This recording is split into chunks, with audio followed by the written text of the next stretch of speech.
pera ng kliyente, ginamit ng abogado? Pag-usapan natin yan. Alam mo, ito yung tanong na ang hirap sagutin, di ba? Paano nga ba nangyari na yung mismong taong kinuha mo para ipagtanggol ka, siya pa pala yung sisira sa'yo? Ito yung kwento ng isang tiwalang nasira at isang sagradong tungkulin na tila nakalimutan.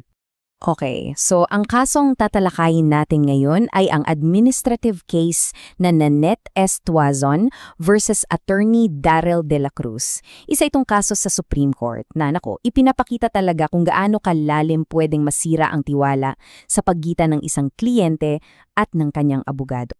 So, paano ba nagsimula ang lahat? Well, ang kwento natin ay nagsisimula sa isang kliyente, si Nanette Tuazon. Inilagak niya ang kanyang buong tiwala at hindi lang yun, isang malaking halaga ng pera sa kamay ng kanyang abogado. 200,000 piso. Yan ang halagang inabot ni Nanette Tuazon sa kanyang abogado si Ate Darrell De La Cruz. Noong July 2020 pa to at napaka-importante ng purpose nito para i-renew ang kanyang piyansa. Pero alam nyo, kung ano yung dapat sana'y isang diretsyong transaction lang, nauwi sa isang napaka-frustrating na experience para kay Nanette. Imagine nyo to, mahigit 1 taon. Ganyan katagal. Paulit-ulit siyang nangungumusta, pero anong nakukuha niyang sagot?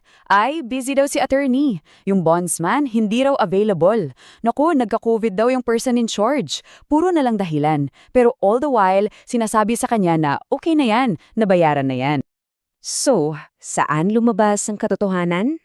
Hindi sa korte, kundi sa mismong mga text messages na isumit ni Nanette bilang ebidensya. Dito na nagkaalaman. Simple lang naman yung tanong ni Nanette, di ba? Paulit-ulit siyang nangihingi ng prueba. Nasaan na yung opisyal na resibo para sa bail bond? At ang sagot ni Ate De La Cruz, pinapahanap ko pa sa staff. In short, umiiwas. Sinasabing nawawala lang daw sa opisina. Pero ano nga ba talaga ang totoo? Dahil sa pagdududa, si Nanette mismo ang pumunta sa korte at doon niya nalaman na hindi pala talaga nabayaran yung piyansa niya. Kaya kinompronta niya si Attorney De La Cruz at doon bumigay na. Lumabas na ang mapait na katotohanan. At ito yung mismong text niya. Umamin si Ate De La Cruz na bawas sa auto-debit ng mga utang ko po sa credit card yung ibang pera. Grabe, malinaw na malinaw yung pag-amin. Ginamit niya ang pera ng kliyente niya para sa mga personal na gastusin. Hinalo niya ang pondo. Alam nyo, mga ganitong kaso ang nagpapakita kung gaano kaimportante ang integridad sa legal profession. Kung gusto mo ng ganitong content, huwag mong kalimutang mag-subscribe para lagi mo akong makita sa iyong newsfeed. Okay, so balik tayo. Paano ngayon tinugunan ng Korte Suprema itong napakalinaw na paglabag sa etika? Dahil sa ginawa niyang ito, ano kaya ang naging hatol ng Korte Suprema? Tara, alamin natin kung ano yung mga parusang ipinatawad sa kanya. So, napatunayan ng Supreme Court na guilty si Ate De La Cruz sa napakaraming paglabag. Una, hindi niya na-account yung pera. Pangalawa, hinalo niya yung pondo ng kliyente sa sarili niya. At hindi lang yun nangutang pa pala siya ng additional 25,000 pesos kay Nanette. Talagang grabing kapabayaan at paglustay sa pondo ng kliyente. At dahil dyan, mabigat ang naging parusa. Sinuspende siya ng 3 taon sa pagpapractice ng abogasiya. May mga additional suspensions pa.